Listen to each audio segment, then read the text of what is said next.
Je voudrais comparer, même si ça peut choquer, pour illustrer le passage de la solstitialité à l'équinoxialité, 1940 et 1967.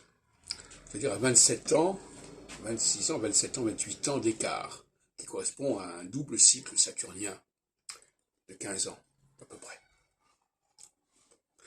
Et dans les deux cas, on passe d'une période où il y a des pays qui sont séparés, à une période où l'un de ces pays est soumis à l'autre.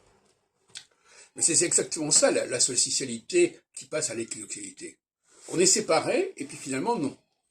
Dans le cas, par exemple, de 1967-68, la guerre des 6 jours en Israël aura conduit une population qui était séparée, parce que cette population de Cisjordanie faisait partie du royaume de Jordanie, en quelque sorte, par opposition à l'État d'Israël, et à la suite de la guerre en question, cette population étrangère, qui appartenait à un autre espace, s'est retrouvée à l'intérieur de l'espace israélien, dans des conditions évidemment subalternes, de vassalisation, si on peut dire.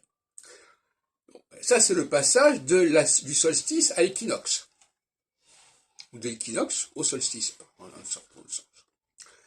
L'équinoxe au solstice, c'est par exemple un pays une population qui est soumise, comme dans le cas de l'Algérie, par rapport à la France, une population qui est soumise parce qu'elle faisait partie de l'ensemble français, et qui va prendre son indépendance.